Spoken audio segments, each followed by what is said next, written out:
Antes de começar esse vídeo, eu gostaria de apresentar para vocês o melhor navegador gamer que existe. O nome dele é Opera GX e ele é o único navegador gamer que permite que você personalize e customize a sua interface da maneira que quiser. Primeiro, você pode alterar a cor do navegador. Caso queira algo a mais, você pode encontrar temas diferentes para deixar tudo daquele jeitinho. Eu mesmo coloquei o tema do anime Blood LED para combinar aqui com o meu canal. O Opera GX é tão inovador que usando ele você tem até mesmo acesso a um calendário gamer. Calendário esse que vai te deixar por dentro dos jogos que estão gratuitos no momento, os jogos que estão para lançar e até mesmo o lançamento dos animes. Você também vai ter acesso a vários jogos gratuitos para usar da maneira que preferir. Com o Opera GX você tem a opção de usar a janela flutuante. Assim você tem a liberdade para fazer duas coisas ao mesmo tempo, tudo isso de graça. Aqui nesse canto você tem acesso às suas plataformas favoritas, seja o Spotify, o WhatsApp ou o que você desejar. No Opera GX tudo é fácil e simples de se usar. Ao baixar o navegador, basta importar o seu histórico e favoritos do outro navegador e depois colocar o Opera GX como seu navegador padrão para ter mais facilidade. Caso você ainda não tenha o Opera GX instalado, você pode baixá-lo usando o link que eu deixei na descrição ou nos comentários desse vídeo.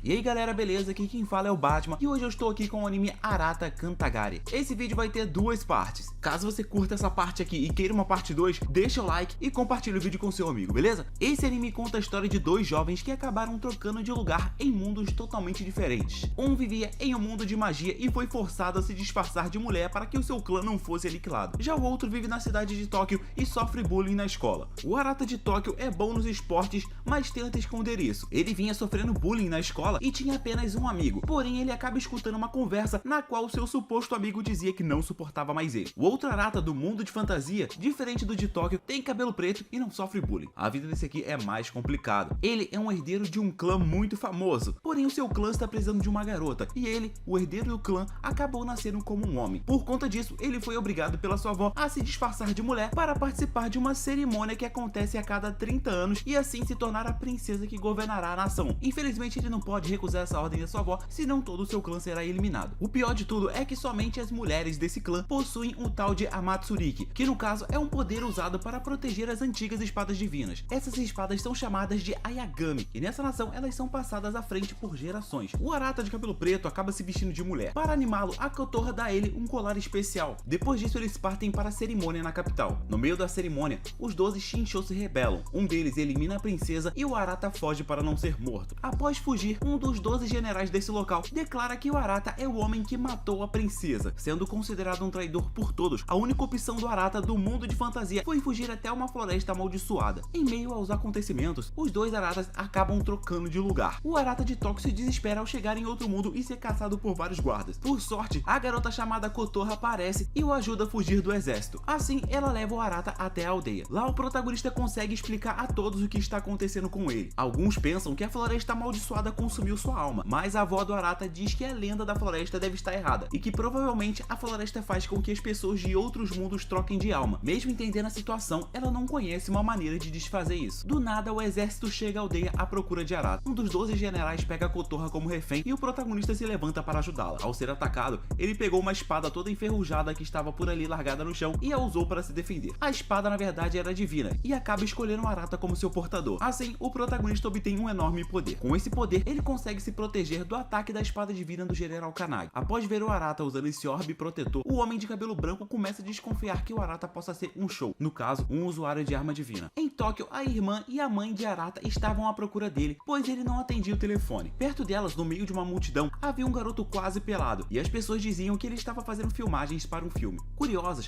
elas chegam perto e lá elas encontram o Arata sentado na calçada totalmente perdido. O Arata e os outros conseguem fugir para uma caverna. Lá a avó do Arata revela para ele que algumas espadas possuem poderes de deuses. Uma delas é a que o protagonista usou para se defender. Mais tarde, enquanto o Arata estava pensando na sua vida, a Kotorra aparece e fica falando que uma hora ou outra as memórias dele irão retornar. O protagonista repete dizendo que ele não é o mesmo Arata que ela conhece. Então ela o abraça com força e nesse momento ela percebe que ele não está com o colar da sorte que ela deu a ele. Assim a garota vai lá e mete a outra parte do colar no pescoço dele. O momento de felicidade deles é interrompido pelo Kanagi junto do seu exército. Usando a velhota como refém, eles conseguem capturar o Arata. Arata. E o objetivo dos 12 generais agora é executar o Arata na frente de toda a população. Enquanto o Arata estava sendo transportado, o seu colar começa a brilhar, se conectando com o colar do outro Arata. Assim, os dois Aratas conseguem se comunicar. Nesse momento, o protagonista descobre o que realmente aconteceu nesse mundo, e depois disso a conexão entre eles acabou sendo cortada. Mais tarde na capital, o Arata é condenado a ser exilado em Gatoya, basicamente um lugar que pode ser considerado um inferno na Terra. O Kannagi só não o matou, pois ele deseja descobrir qual era o poder divino que a espada do garoto despertou. Enquanto o Arata era transportado para a prisão, a Kotorra invadiu o lugar e um guarda a encontrou e a trancou no mesmo lugar em que o Arata estava. Por sorte, o guarda não percebeu que a garota estava carregando uma bolsa, e dentro da bolsa estava a espada divina que só o Arata pode usar. Quando ele tenta usar a espada para fugir, ela falha. Em meio à tristeza do protagonista, o colar dele brilha e dessa vez a princesa que havia sido eliminada aparece fazendo um pedido ao Arata. Primeiro, ela revela que está em coma e mal consegue se manter viva. Agora, o único desejo da princesa é que o Arata se torne o governante dessa nação em seu lugar. Para ele atingir esse objetivo, ela precisa entrar em contato com a espada dele. Caso ele não faça isso, uma disputa de interesse entre esses 12 generais pode acabar destruindo a nação. Ao ouvir o pedido da princesa, a Kotorra obviamente decide ajudar o Arata nessa missão. Após ensinar o Arata a guardar a sua espada dentro de si, eles finalmente avistam a prisão. Lá dentro, o protagonista começa a ser caçado por alguns prisioneiros. Tudo isso porque alguém espalhou boatos de que o portador da cabeça dele seria liberto da prisão. Do nada, a hora do julgamento da prisão começa. Dentro dessa prisão, existe um guardião e uma vez por dia, ele escolhe 2 criminosos e os devora. No dia seguinte, o julgamento se inicia novamente e a Kotorra acaba sendo pego em deslizamento e fica inconsciente. O Arata tenta ajudá-la, pedindo ajuda a outros prisioneiros, mas ninguém o ajuda. Do nada, um grupo o cerca e ele foge. Em meio à sua tristeza, uma voz obscura se comunica com ele, mas a voz some quando uma prisioneira chamada Osome se comunica com o Arata. A mulher disse para o protagonista que o garoto que o atacou antes está com a sua companheira. Enquanto procurava pela Kotorra, o Arata acaba salvando um garoto chamado Ginty. Ele é o irmão mais novo do garoto de cabelo vermelho chamado Kanabe. O Ginty conta ao seu irmão que vários criminosos roubaram seu anel e quando tentaram fazer mal a ele, o Arata o ajudou. Ao ouvir isso, o Kanachi saiu correndo para recuperar o anel do seu irmão. Enquanto fazia isso, o protagonista levou o garotinho de cabelo branco até a Kotorra e ela o curou. Depois de um tempo, o irmão de cabelo vermelho volta. Agora que os dois estão quites por salvarem os parceiros um do outro, o garoto decide arrancar a cabeça do Arata para que ele e o seu irmão mais novo pudessem ver o lado de fora. Infelizmente, a hora do julgamento se inicia e o Kanachi acaba sendo levado. Quando o Arata iria ser chupado pelo cano gigante, o pequeno Ginty entrou na frente do protagonista e acabou sendo chupado em seu lugar. O Arata fica triste por não ter agido no momento certo e decide resgatar os 2 garotos. Assim, o Arata e a Kotorra começam a seguir pelo caminho que os canos percorreram. Quando eles encontram os garotos, os dois estavam lutando um contra o outro e isso só estava acontecendo porque o chefe daquela prisão mandou eles fazerem isso. Se eles não tivessem seguido as ordens do cara, os dois teriam sido eliminados. Segundo o chefe dessa prisão, o vencedor dessa batalha terá a chance de sair da prisão. Na intenção de fazer o seu irmãozinho livre, o Kanachi começou a tratar mal o Ginty. Com raiva, o pequeno garoto de cabelo branco revidou os ataques do seu irmão. O de cabelo branco acabou vencendo a batalha. No fim, o chefe da prisão não cumpre a sua promessa e já parte para eliminar o garoto que venceu o duelo. E o Arata corre para ajudar o garoto, mesmo não conseguindo ativar o seu poder divino. O chefe do lugar começa a manipular os canos para que eles ataquem o Arata. Ao ser pressionado pelo inimigo, o Arata chama novamente pelo poder da espada. Assim, um grande brilho surge, iluminando até mesmo o mar fora da prisão. Ao revidar o golpe do chefe do lugar, o Arata acaba rompendo o solo. Lá, ele encontra o tal chefe da prisão. E ao encostar na espada fincada no peito do velho, o Arata começa a ver o passado do homem. Basicamente, ele foi traído pelo seu melhor amigo. E ao invés de morrer no momento, ele acabou despertando um poder sombrio. E com esse poder, ele eliminou seu amigo traidor. Depois disso, ele dedicou a sua vida a punir os criminosos que eram enviados para a prisão de Gatoya. O homem pede para que o Arata o mate, mas o estudante que foi enviado para outro mundo decide apenas remover a espada divina que se transformou em amaldiçoada e está fincada no peito dele. Enquanto fazia isso, o homem conseguiu ver que o Arata também foi traído por um amigo. E o Arata, diferente dele, mesmo ficando triste com seu amigo, ainda tem fé de um dia fazer as pazes com ele.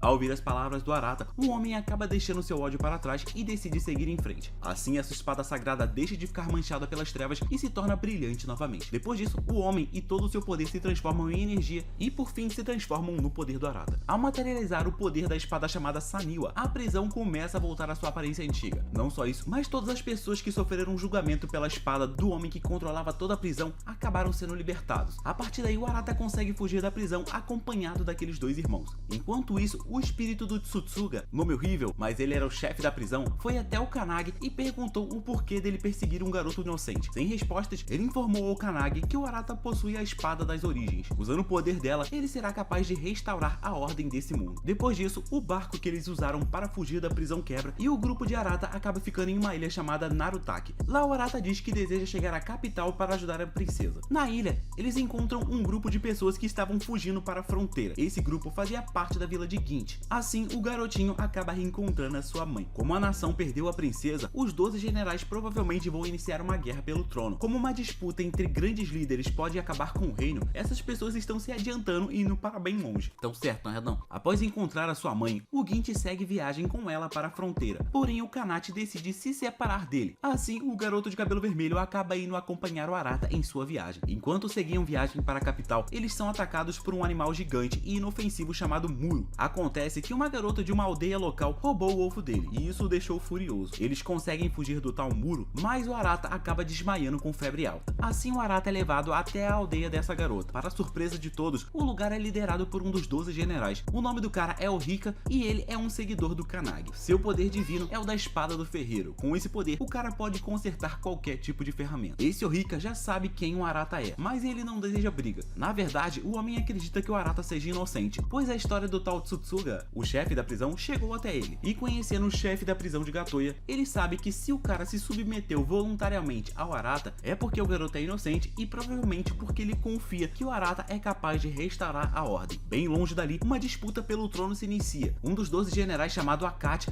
acabou traindo o Kannagi, e para deixar bem claro, o Akachi foi lá e matou todos os discípulos do Kannagi. Depois disso, esse Akachi foi até a aldeia do general Ohika e contou para ele que o verdadeiro assassino da princesa divina foi o Kannagi. Não só isso, mas ele disse que o Kannagi fez tudo isso com o desejo de tomar o trono para si. Por fim, esse cara chamado Akachi pediu para o Ohika se submeter a ele. Mesmo diante dos fatos, o Ohika recusa a proposta. Ele afirma que só irá se submeter ao Kannagi e que ele não o trairá. Depois disso, o Akachi ameaça acabar com a vida da sua esposa e o bebê que ela estava esperando. Assim, o Ohika fica sem escolhas e se submete ao Akachi com a condição de que ele não machucasse ninguém de sua aldeia. Depois da submissão do Ohika, o Akachi vai lá e elimina as serviçais e a esposa do Ohika, vacilão. O Arata estava escondido atrás de uma cortina e presenciou toda a cena. Ao sentir a presença de alguém, o Akachi corta a cortina fazendo o Arata aparecer. Do nada, o Kannagi chega no lugar e vê a esposa do Ohika já sem vida. Inconformado com a traição de Akachi e com as maldades que ele fez nesse processo, o Kannagi começa a atacar o Akachi. Porém, a diferença de poder entre os dois é grande. Com esse poder, o homem de cabelo preto consegue desarmar o Kannagi. Diferente do Kannagi, o Akachi já se adiantou e conseguiu 7 submissões. Com isso, seu poder aumentou bastante. E depois fica o pressionando para se submeter a ele. O Arata estava perto dali presenciando tudo, né? Daí ele resolveu interferir. Como o Akachi já está se considerando o novo rei, ele levou consigo a espada do Kannagi e deixou o Arata para trás. Em Tóquio, já fazia tempo que o Arata não aparecia na escola. Então, o amigo que supostamente o traiu foi fazer uma visita. Quando ele estava se aproximando, ele viu o Arata na janela. Assim, ele ficou com medo e começou a fugir. O Arata de cabelo preto percebeu isso e foi atrás do garoto. Ao entrar em contato com o garoto e falar que não o conhece, o garoto acredita que o Arata está evitando ele por conta do que ele disse. Então, o garoto vai lá e entrega um jogo que ele havia pego emprestado com outro Arata e vai embora. No mundo de magia, o Arata estava meio depressivo por conta de tudo que aconteceu. Mas a Kotorra abre os olhos dele, dizendo que a espada que ele empunha provavelmente é a espada da origem. Uma espada que não tem força para lutar, mas é poderosa o bastante para governar. Ao ouvir as palavras da Kotorra, a espada emite um brilho gigantesco. Assim, o Arata passa a acreditar que ele deve seguir em frente para tentar salvar as pessoas desse mundo de fantasia de uma possível guerra. Enquanto o Arata no mundo de fantasia decide seguir em frente, o outro Arata em Tóquio também enfrentava os problemas envolvendo bullying. Galera, para esse vídeo não ficar gigantesco, deixa o like que eu vou trazer a continuação, beleza? Só 2 partes, nada além disso.